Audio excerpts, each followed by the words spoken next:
ma ei oska öelda, on see nõnda, issand jumal, katsume nüüd siiski kuidagi välja valuda. Gabriel, selle, kes kallab täna natukene veini. Gabriel!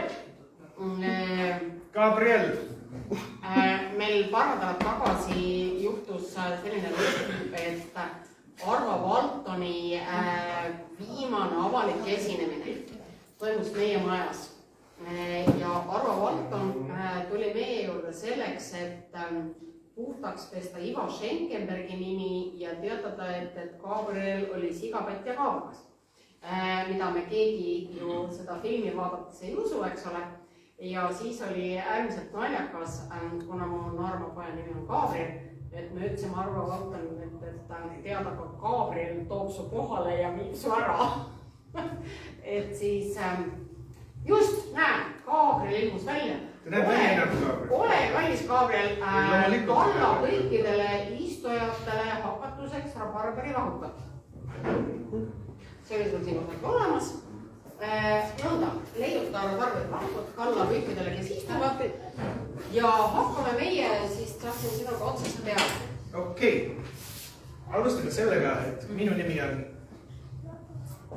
Mis mu nimi oli tegelikult? Ometi oli Justin, ma ei tea, mis ei, istutsen ütleme ka Justin. Nagu Houston, we have a problem.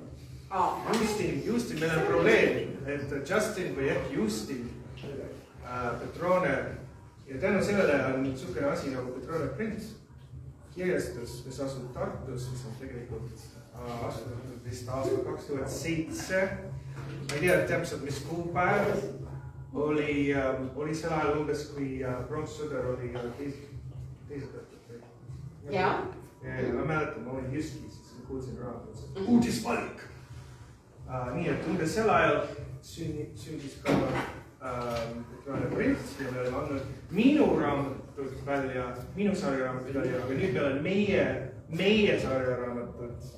Ja üks neist oli meie veinid ja ajakirjanikust veinimeistriks Tiina Kuuler. Alustame siit, et sa oled ajakirjanik või olid või veel on? Oli või veel on? Ma põhimõtteliselt olin 18 aastat ajakirjanik. Ma olen Tartu Ülikooli lõpetanud ajakirjanikuna. Kes oli teie õpetaja? Meie kursuse juhendaja oli Marju Lauristin. Marju Lauristin isiklikult valis välja meie terve kursuse. Minu kursuselt on pärit, ilmselt publikule kõige rohkem tuntud kroonika peatoimetaja Ingrid Pedeberg. Tartu stuudio peatoimetaja Aivi Varjegi. Mitmete erinevate kõrgkooli juhtimise ja meediajuhtimise projektide juht Hanno Tomberg, Äripäeva tegevjuht Andrus Vaher, Äripäeva peatoimetaja ja üks samanükest Igor Rõõtov. Meil on väga äge kursus olnud. Kas sina osalesid ka nõukaaegses ajakirjanduses või see oli liiga enne sinu aeg? Tähendab nagu, sest et ma saan aru, tegelikult oli see ajakirjanduse maja seal Pärnu maanteel Tallinnas on alati olnud sellest ajastust. Ma mõtlen, kas läks nagu hästi sujuvalt ühest ajastust nagu teise, ühest epohist teise või te olete nagu tõesti värsked uued ajakirjanikud teise perspektiiviga ja maailmavaadega? Vaata, sel ajal, kui Pärnu maantee ajakirjandusmaja veel nagu töötav olin mina üliõpilane. Ja siis ma veel ühes või toimetuses ei töötanud, nii et tegelikult sel momendil, kui nagu asi jõudis sinnamaal, et võiks juba nagu tööraamatuga arvele võtta, siis ajakirjandusmaja enam väga tegija ei olnud. Okei, aga mis nad ütlevad siis sulle? Sa ei pea kõik rääkima. Jaa, te ei jõua seda ära kuulata. Loomulikult ma olen saanud omal ajal ülikoolis kõik need punased ained. Üks mu lemmiklugusid on see, et punased ained? Punased, jaa, just. Nagu kes oli Karl Marx ja kes oli... Ameerika itaallasel ma sellega punased ained tähendab seda, et meil olid igasugused just nimelt Karl Marxi ja Engelsi teooriad. See on nagu usuõpetus? No peaaegu, jah. Aga kommariitega? Ja, vaata, ma astusin 87. aasta suvel. See on hästi ammu. Mõned siin... 87. Jaa, mõned siin ei ole üldse Ei, absoluutselt ei olnud. Nii, aga mina üritasin sel ajal siis juba nagu ülikooli astuda ja mul oli ajaloo ja ühiskonnaõpetuse eksam. Ja eksamil oli siis selline punkt nagu Nõukogude ühiskonna edasine demokratiseerumine. Ma rääkisin ära kõik 7 lauset, mida ma selle kohta ütelda oskasin. Selle peale õppejõud ütles, see kõik on väga tore. See on nüüd sissejuhatuseks. Lähme nüüd teema juurde. Mul ei olnud rohkem ühtegi lauset ütelda. Ma olin kõik ära rääkinud, mida ma Nõukogude ajakirjanduse edasisest demokratiseerumisest teadsin. Sest demokratiseerumist nagu väga ei olnud, eks ole. Ma rääkisin kõik ära, mis mul südamega oli. Ja siis tuleb õppejõud. Väga hea. See oli sissejuhatus. Tõstan käed. Ma ei oska rohkem midagi öelda. Väga hea. 4. Ühesõnaga, igasugused imelikke lugusid on juhtunud. Aga kui sul oli see 18 aastat ajakirjanikuna, kas mingil hetkel sa mõtlesid, et mulle aitab, et ma ei jaksa rohkem seda tööd teha või tegelikult läks hästi? Tegelikult mulle meeldis ajakirjanik olla. Päriselt ka. Mulle meeldis ajakirjanik olla. Iga päev uued teemad, uued asjad. Sul ei olnud nagu üks tavamõttes rutiini. Muidugi toimetuses on omad rutiinid ja asjad, aga mul ei olnud seda. Ehk et siis, kui ühel hetkel 2008 algas majanduskriis, siis kuidagi nagu tuli selline piir ette. Ma justkui sel momendil tundsin, et ma olen ajakirjanduses kõik ära teinud. Ja mul ei ole rohkem mitte midagi uut öelda. Aga kuni sinnamaale mulle meeldis ajakirjanik olemises iga viimane kui moment. Mulle meeldis. Ma küsisin ajakirjanduses. Ma tean, et me pidime veinist rääkima. Jaa, just. Aga ma tahtsin kas on midagi jagatud nende vahel? Nagu kas on näiteks veinil valmistamine ja see artikli kirjutamise protsessist? Kas seal on mingi side sinu meelest või need on tõesti erinevad protsessi? Issand, kui ilus küsimus. Keegi ei ole mul varem niimoodi ilusasti küsinud. Päriselt ka, tead, mõlemad on sellised tõelised kaifi momendid. Mis see? Kaif, mõnu. Kalf. Kaif, mõnu. Okei, mõnu ma saan aru sellest. Mõnu, sa saad aru. Et kui ma kirjutan artikli, mulle meeldib kirjutamine, päriselt ka meeldib.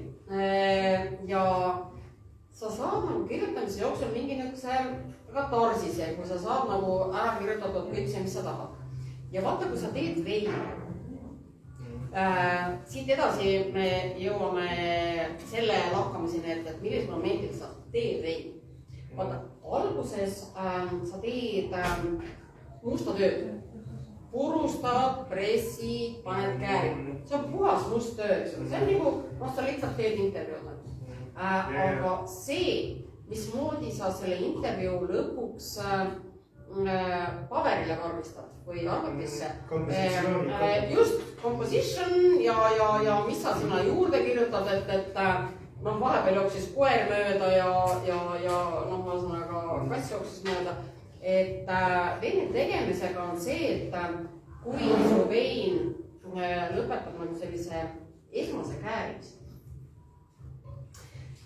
Ja võt siis pärast seda sa hakkad seda maitset nagu lihvima.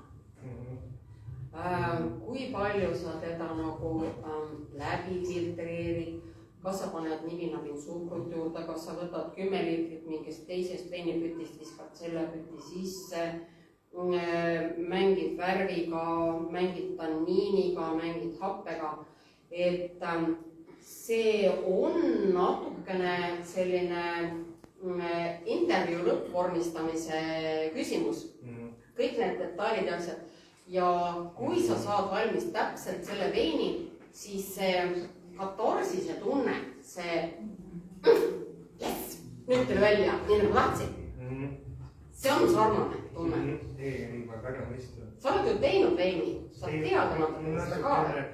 Aga see jõudsime nagu selle küsimuseni ka ja lihtsalt ma viskan küsimused välja ja see oli, et ütleme nii, et sa olid kirjutatud väga hästi ja tihti, aga see on väga raske seda uuesti teha samamoodi. Iga kord, kui sa kirjutad, tuleb nagu uus toode välja ja siis mõtlesin samuti veini, et keegi ütles, wow, Justin, su hullu aasta 2014 oli nii maitsev, aga kas sa saaksid seda nagu uuesti teha täpselt sama maitsega? Ja siis mõtlen, et see on võimetu.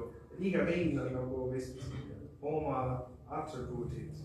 Või kas on võib-olla, et see on mingi nagu retsept ja siis tuleb täpselt sama maitse välja? Või kas on alati mingi hullu element? Ega meil asjata ei avaldata mingeid tabeleid. Ma ei tea, Burgundia veinid 2000 kuni 2024, head aastakäigud, nigelad aastakäigud, keskmised aastakäigud. Et marjaveinidega on täpselt see sama lugu. On häid aastakäike, on halba aastakäike. Marjaveinidega on see natukene lihtsam kui viinamarjaveinidega, sest viinamarjaveinidel on natukene teistsugune reeglistik lubatud kui marjaveinid. Aga jah, kahtlemata iga aastakäik on täiesti erinev, uudne ja teistmoodi. Millal sa alustasid siis millal algas sinu veini haridust, eks ole? 4-aastaselt. Ma arvan, et väga paljud, kes siin saalis ka täna istuvad, neil on rääkida samasugune lugu lapsepõlvest, kus oli mingi tohutu suur suguseltsid pidu, kusagil laual oli kann mingi kollaka joogiga, sa kallasid seda endale ja ühel hetkel oli täiesti laulev ja lustlik ja siis jäid lauale magama. Ehk et just täpselt 4-aastaselt perekonna pidu õunavein. Sinu lapsepõlves vist ei ole selliseid lugusid, aga ma arvan, lugematu hulgal eestlastel on sellised lapsepõlve lugusid. Käed püsti, kellel on? No näed, eks ole, 1, 2 vähemalt. Mõna nägin suhkud. Just täpselt. Et ikka on meil juhtunud, et lapsed on tarvitanud midagi, mis ei ole otse nende jaoks mõeldud, aga ei ole konti mööda maha jooksul. Tahaks minna tagasi natukene räägiks. No vaata, ma varastasin selle mütsi, sealt oli mingi manekin, siis ma lihtsalt võtsin tema mütsi endale korraks, aga nii hea tunne oli, siis ma tundsin, et ma olen nagu lossi omanik natukene. Aga jaa, lähme tagasi sinna minevikusse, et kas eestlaste tavalised veinid olidki nagu kas mariveinid või õuneveinid või kas nad tegid ka nagu, ma ei tea, muu veinid? Õun, sõstar ja aroonia. Aroonia, mida nõust? Need on olnud põhilised tooranid. See on see, mis on meil kasvanud. Tegelikkuses, kuigi rabarber on kogu aeg kasvanud, ma arvan, et rabarberist veini hakati tegema umbes aasta 2014. Kui minu eelmine firma Veinivilla hakkas müüma erinevaid tarvikuid rabarberi veini tegemiseks. Ehk et õun, sõstar, aroonia on puhas kuldne klassika erinevates kombinatsioonides, õun mustsõstraga, õun punase sõstraga, sõstar arooniaga, aroonia sõstraga, et see on olnud Eesti perede klassika, ma arvan, viimased 70 aastat. Ei, ma olen kuulnud, et inimesed on teinud igasuguseid asju ja mõned on olnud isegi unustatud, et enam ei tee, siis kui see loed ajalooks seda leiad, et keegi tegi hurmaa õlut või midagi. Hurmaa õlut? Ma olen kuulnud. Mis sa selgad? Mitte siin, aga kus ma olen kuulnud. Ja vaata, vaatan näiteks Itaalias on sellised liküürid nagu limoncello'd. Ja limoncello on ju puhas klassika. Nüüd on puhas klassika, aga see on tegelikult asi, mis on tehtud kodus. Mis on tulnud nagu köögist nagu välja maailmas. Limoncello on olnud iga pere näitena oma klassika. Sealt äge kuulata, vaata meie keegi ju sidrumit ei kasvata niimoodi. Tegelikult see oli peaaegu unustatud. Tegelikult see oli unustatud meie peres. Ja mis juhtus oli nii, et kunagi vaatasin filmid koos emaga ja siis mees tegi seal limoncello filmi, siis ema ütles, et meie vanasti tegime, kui ma laps olin, tegime niimoodi ja siis ta seletas mulle, kuidas teha. Ja siis mõtlesin, aga teeme uuesti ja siis ma hakkasin ise tegema oma limoncello't niimoodi. Ja teedki ise praegu või? No mitte praegu, aga ma olen teinud. Ja siis kui ma läksin Itaaliasse, siis nad õpetasid mulle, kuidas nemad nüüd praegu teevad. Sest vanasti oli niimoodi, et nad panid kõik need sütramikoored nagu alkoholipudelit ja siis nad jäidki sinna 3 kuud. Ja siis see võtsid välja, aga nüüd nad nagu keetavad neid koos veega ja siis see võtab 45 minutit.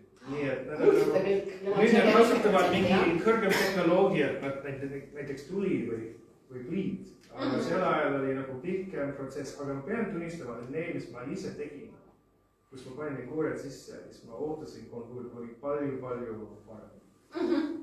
Ja siis ma mõtlesin äkki eestlastel oli ka kuskil nagu et kas see on asi, mis on alati olnud enne kui oli mingi tööstused ja firmad ja tead, marjaveinid ja puuviljad, mis siis tegelikult puuvili tähendab sisuliselt nagu õuna, eks ole. Et mina ütleks küll, et see on ikka nagu puhtalt eestlaste oma asi. Kas keegi tahaks vastu vaielda? Eestlased puuvili, mari, õunarooniaga, õunsõstraga, õunkirsiga, mis iganes. Et ikka nagu väga põhiline asi. Kui te siin mul juba kätt tõstsite ja ütlesite, et teie majas on alati puuvili marjavene tehtud, et millest veel on tehtud? Öelge juba. Karusmari. Ja karusmari, hea küll. Veel? Kõik marjad kokku sõstra. Lihtsalt marja segu. Et paneme kõik sõstrad, tikrid, pikased kokku. Ja vaarikas on ka nii. Vaarikas. Mustsõstra kokku, vaarikas mustsõstra. Vaarikas mustsõstraga on väga klassikaline kombo.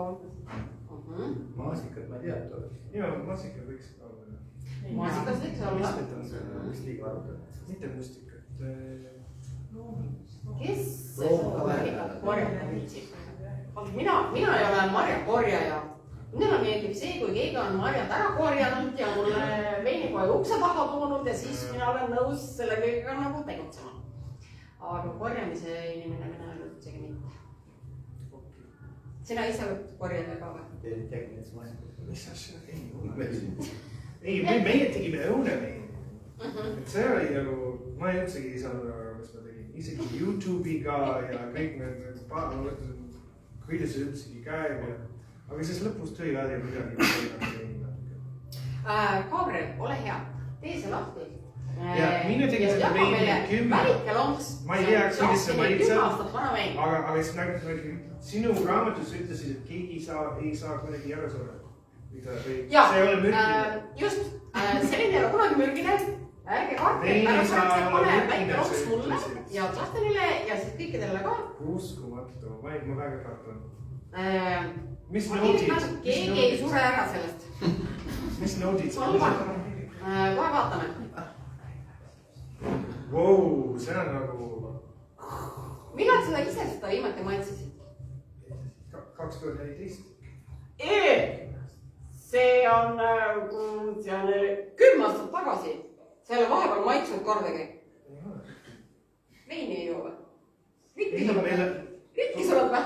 Ei, meil oli üks raamatuüritus ja siis me andsime kõik ära, nii et meil oli vist ainult üks pudel ülejäänud. See on see pudel. Saad sa aru? See on ainuüksemplar. jaa, ei, üks on mu sõbra juures Pärnus. Te olete praegu maailma kõige eksklusiivsema degustatsiooni juures. Tegelikult maksab ainupudel. Ma isegi ka ei mõtlen, võta julgelt. Kas kõik sai? Wow, pole halb tegelikult. Mulle võib panna veel. Ja see ongi see, mis ma tahtsin ütelda. Et ma kardan, et need politseid. Ära vaata seda. Sa hakkad kohe minema. Ei, ma ei hakka. Teate, mis 10 aastaga veini sees juhtub ja see on see, mis te praegu siin tunnete, nuusutate ja maitsete. 10 aastaga veini maitsed kontsentreeruvad. Nad tõmbavad nagu kokku ja kõik see, mis selles veinis on hea, võimendub. Muidugi ka kõik halb, mis on võimendub. Aga sinu õnneks, Justin, sul on siin veinis olnud piisaval hulgal häid elemente. Ja need kõik on siin praegu kontsentreerunud. Ehk et kui me nüüd praegu nuusutame, me tunneme hästi intensiivset õunalõhna, eks ole? Aga see on hästi intensiivne. See ei ole kuidagi moodi selline tavaline õunalõhn, vaid ta on selline korda 2, eks ole.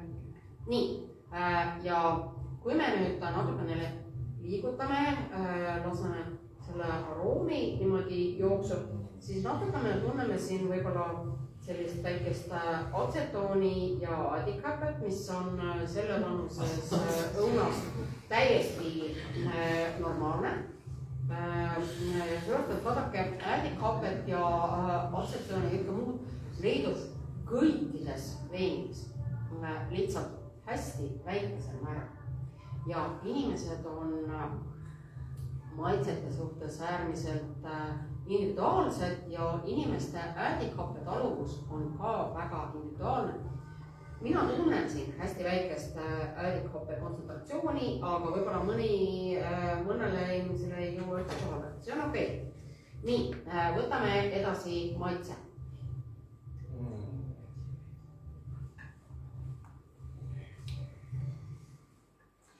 Minu jaoks esimesel kohal on karamell. Õun tuleb alles kuskil 3., 4. maitses. Esimene on karamell ja karamell ongi just täpselt see, mis iseloomustab hästi pikalt hoitud veine. 10-aastane vein on juba väga mõnusa pikkusega vein. Mina pakuksin seda veini juba täitsa selliste toredate eestipäraste magustoitudega nagu mingid kohupiimakoogid, kohupiimõunaga, mingid sellised magustoitud, ahju just. Aga kringel? Kringel.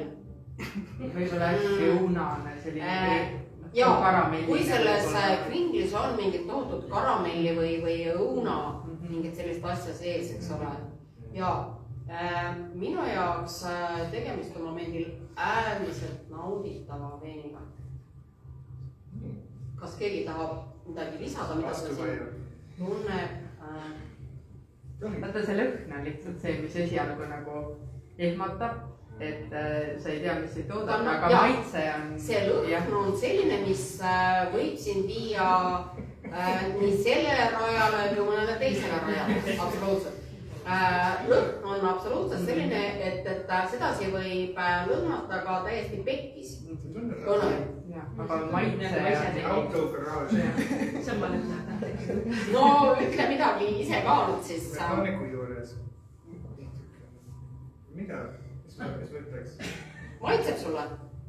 Palju parem, kui ma ette kujutasin. Eks ole? Aga mõnikord olen leidnud, nagu see kirjutasid raamatus, olen leidnud kuskil vanad veinipudelid ja siis keegi nagu ei julge kas maitsta ja siis nad mõtlevad, kuidas nad maitsevad. Näiteks ma olen mitu korda lugenud, et kuskil on olnud mingi räkk, no laeva nuppunud ja siis sajad tagasi nad leiavad neid, tõmbavad neid ülesse. Ja siis inimesed, ma ei tea, kas nad on proovinud või mitte, aga Kas sina oled ise proovinud? No, ütleme mitte kuskil nagu mingi arheoloogiline vein, aga väga vana vein. Jaa, ma olen proovinud küll. Kuna ma olen 10 aastat teinud koduveini konkurssi Eestis, siis meile on toodud konkursile 26-aastaseid pihlakaveine. Ongi, need on alati pihlakaveine. Miks? Lihtsalt nii juhuslik. Kuidagi on nagu niimoodi juhtunud 26-aastased, 24-aastased, 20-aastased. Ja need kõik on olnud metsikult head. Ja samas on minule toodud ka just nimelt õunaveine, mis on just käärimise lõpetanud. Inimene kirjutab, et kas te ei saaks veinide kogumise lõpptähtaega edasi lükata, mul vein käärib veel. Ja siis ma alati ütlen, et kallikesed, aga tooge järgmisel aastal. Las see vein lõpetab käärimise ära ja tooge siis. Ja esimesel aastal on nigel. Ei taha nagu väga halvasti ka ütelda, aga midagi hea teile ka ütelda, eks ole. Peale selle, et hoia. Nüüd tuleb 5 aasta pärast. Ma kukun surnud pikali maha, sest enam paremat ei ole olemas. Ükski vein ei pea olema jooda esimesel aastal. Päriselt ka.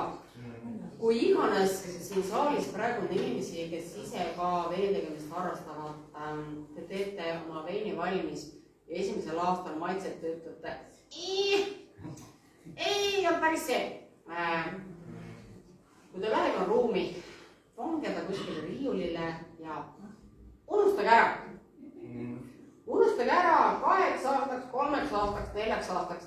Tähtis on, et veini oleks nii palju, et te saate igal aastal vahepeal käia proovimas natukene maitsmas. Vaata, kui sa teed 5 pudelit, siis ta nagu 5 aasta peale nagu iga aasta proovid pudeli ja kööga ongi. Aga kui sa teed ikkagi vähemalt 30 pudelit, ehk keskmine 25 liitrine tünn, et siis võiks ikkagi kannatada mingi 5 aastat degusti proovida küll ja uskuge mind, alates 5. eluaastalt see vein üllatab teid, te hakkate ise ennast peegetama, sest selgub, et tegemist on erakordselt andeka veinimeestiga. Ma ütlen mõtlen, mina tegin, issand jumal, nüüdsest mina olen meie. Et laske veinidel küpseda ja Justin, see 10-aastane, ma saan aru meie eelnevast mõttevahetusest, et sa olid väga mures, kas seda veini üldse oleks mõtet nagu välja tuua, proovida ja nii edasi. 10-aastasena geniaalne vein. Päriselt ka. Aastad on teinud oma töö. Justin tegi esimese töö, aastad tegid järgmise töö, vein on brilliant. Aga kuidas nii targaks sai? Kas sul oli nagu mingi spirituaalne nõuandja, kes aitas näiteks veiniga, näiteks kes ilmus aeg-ajalt ja ütles sulle, nüüd lähme maitsme veini? Või see ise õppisid, see nagu ise tehtud meister? See lihtsalt pidi jooma hästi palju, sest tuli mõistus peale. Jaa! Sul on õigus, tuli ilgelt palju juua ja siis tuli mõistus pähe. Ja näed, mu noore laps naerab, nagu loom. Võta kaabi mõni järgmine vein ja olen just välja, mis seal on parajasti valgega.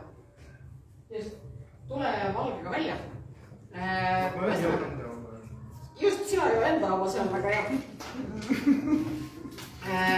Põhimõtteliselt mina olen selline veinemeister jumala armust. Mina ei ole käinud Olustvere maamajandus- ja teeninduskoolis joogitehnoloogias. See ei ole siin takistanud mind neid õpetamast. Ma olen käinud läbi sommeljekooli, õppinud sealt väga palju veinide maitsete kohta, maitsete tükkideks võtmise kohta, kõike muud. Ma õpetan sommeljekoolis veini tegemist. Aga üheski sellises ametlikus veini tegemise koolis ma käinud ei ole. Vaata, siin on selline jama, et Inglise, prantsuse ja saksa veinikoolid õpetavad kõik viinamarja veini tegemist. Sellega mul ei ole mitte midagi teha, kui ma hakkan tegema puuvilja ja marjaveini. Soomes Jyväskyläs on meil kutsekool, mis õpetab puuvilja ja marjaveini.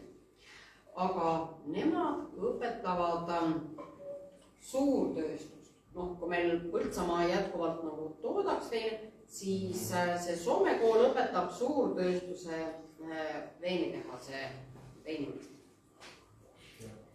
Ja siin mulle ka ei sobinud.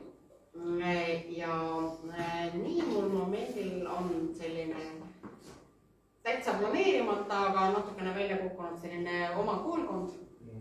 Ma õpetan Olustvere joogitehnolooge ja õpetan Eesti sommeliesid, 3. kursusomi veini tegema ja olen teinud seda viimased 10 aastat, nii et seni töötab.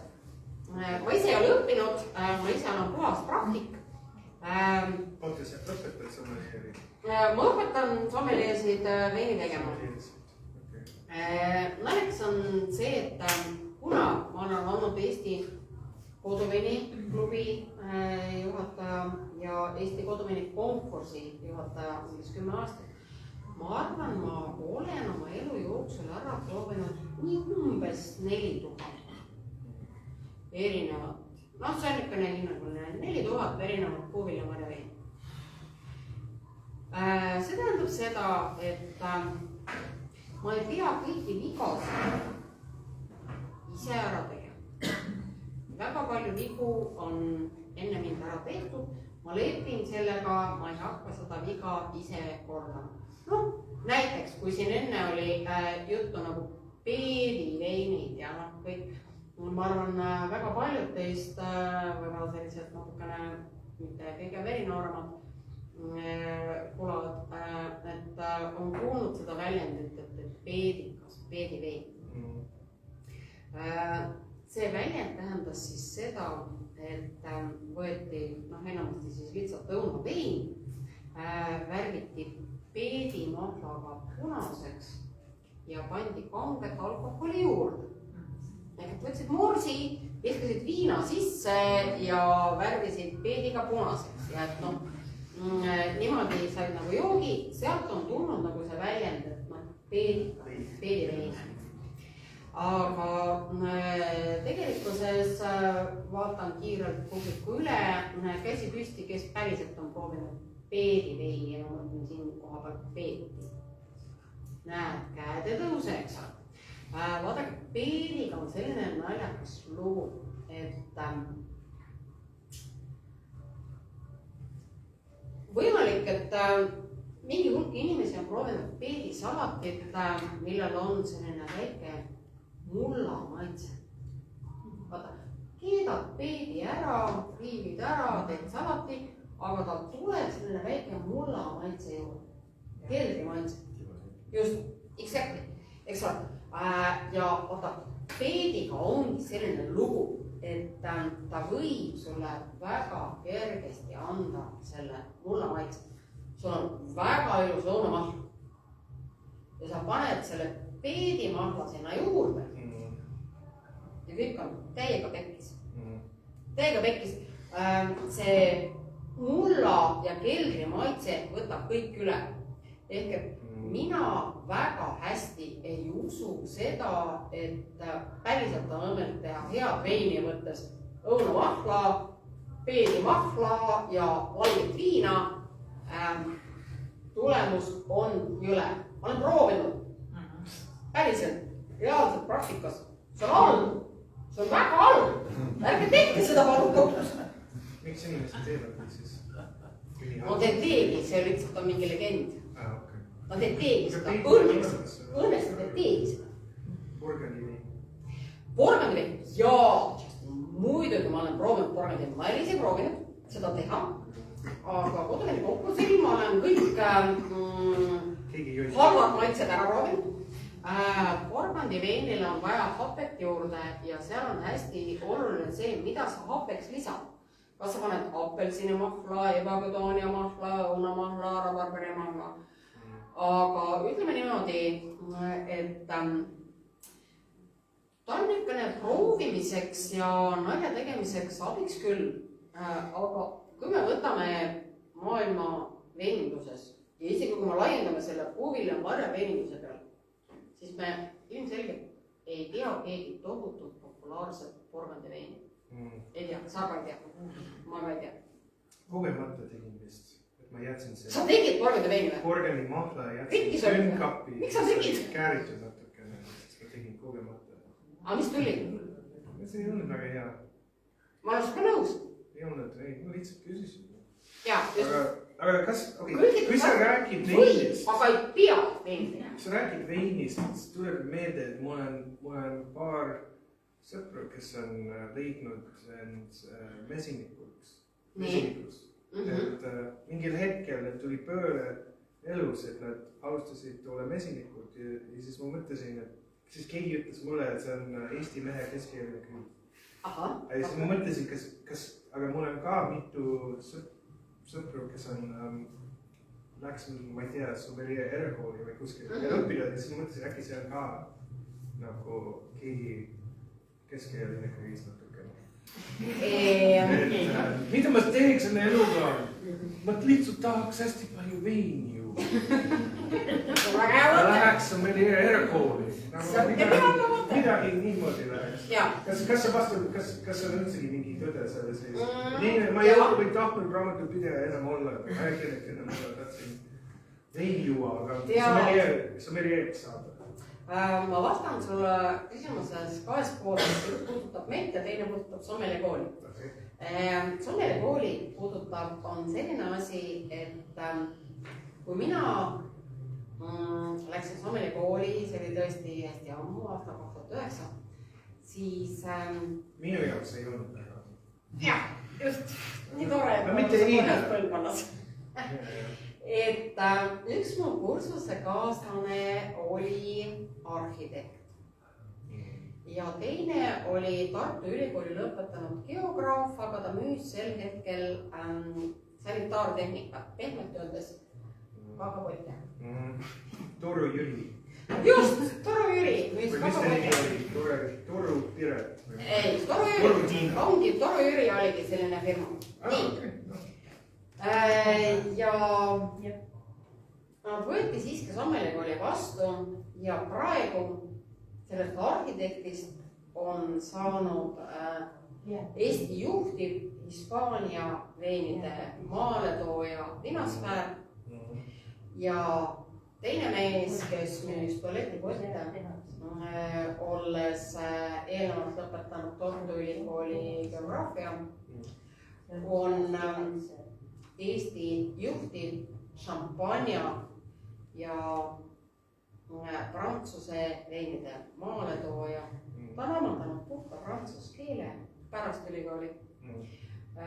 Ta toob prantsuse veine maale, ta toob Provence'i roosasid veine maale ja õpetab sommelier-koolis prantsuse veini, šampanja ja kõike muid Prantsusmaad puudutavaid veine. Et see, kes sa oled kunagi oma veinihuvi alguses, ei tähenda mitte midagi võrreldes sellega, kes sa oled ühel hetkel hiljem, ma ei ütle, et lõpus, sest me ei tea kunagi, millal on veinide lõpp. Aga ühesõnaga tõesti Igor Sööt, sommelier-kooli juhtiv prantsuse õppejõud, on minu jaoks üks kõige ägedamaid tüüpe, kes on oma veinitee nagu läbi käinud minu silma all, et alustab WC-potide müüjast ja lõpetab totaalse spetsialistina. Mis on kindel, kas nad on veiniga seotud või lihtsalt see on sinu moodi? Need kindlad on siin sellepärast, et tead, kui sa teed punast veini, siis sa lükkad oma käed sinna sisse. Ja siis need käed ühel hetkel on sul natukene lillakirjud, natukene valgekirjud. Gabriel kallab viimase veini välja, on aeg juba kohe otsa korral, võib-olla Pohla vein välja. See on Pohla vein. See on Pohla vein, jah. Et ühel hetkel su käed on natukene lahtilised, natukene helesinised ja nii edasi. Ja selleks, et mu klientidele tekiks võõristust, kui mingi tohutult lapiliste kätega inimene neid teenindab, siis mul on hästi palju erivärvi kindaid. See on, erivärvilised nahkkindad on üks mu erihobisid, et need on täna lõpuks. Mõtlesid, et linnud lihtsalt manduvad. Jah, muidugi, ma panen käe üles ja siis kõik veinijoojad kotkad. Veinijoojad kotkad langevad mu käele ja joovad ennast. Mul on nii palju küsimusi sulle tegelikult selle kohta, raamatu kohta. Just, aga kahjuks hakkab meie aeg otsa saama. Ma arvan, et teeme niimoodi, et teie võite nüüd küsida. Üks küsimus kõigepealt selle veini kohta. Kas sa ütlesid, mis vein see on? Õun Ebakadoonia. See on see, millega me USA-s oleme hõbemedali saanud. Ja see on see, mida me oleme läbi aastate kõige rohkem veini teinud. Me katsume igal aastal õuna ja Ebakadooniat teha. Ja küsimus ongi lihtsalt selles, kui palju õuna, kui palju Ebakadooniat paned Justinile ka. Siis oleks küsimus, kas see oli rahvusvaheline võistlus päris USA-s jah. Seal olid Kanada, USA, India, Tai, Eesti, Bulgaaria, keda seal, jah, selle rahvusvaheline võistlus. Hästi kõrge õnnustus seegi. Ma tahtsin rääkida raamatust ka. No räägi raamatust ka. Meil on veel 5 minutit. Ma ainult jagaks mu muljed, ma vaatasin läbi täna, lugesin osaliselt, ma sain kätte eile. Ja ma mõtlesin lihtsalt suurepäraselt kirjutatud teksti ja see näitab, et sa oled kirjalik. No ma olen ajakirjanik. Et on nagu nii hästi kogu ma olen ajakirjanik, jah. Ja väga kuidagi mugav. Et mugav ja liiguv tekst. Ja nagu hea teksapüksid, ma ütleksin. Ja kas see on üks trikk nagu kirjutamisest, et näeb välja, et see on kerge. Et tekst on nii sujuv, et tundub, et nii kerge, et ta lihtsalt nagu kirjas. Või kas oli mõned nagu väljakutsed selle tekstiga, et mida sisse panna, mitte sa lihtsalt võtsid naps veini ja siis tehtud ja siis läksin investeerimisse. See on see, mille pärast ma seda raamatut kirjutasin 8 aastat.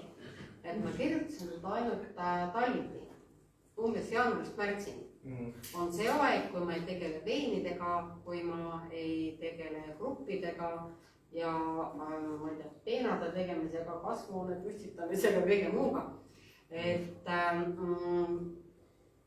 miks ta mul nii pikalt aega võttis, oligi üks asi see, et millal mul on aega kirjutada.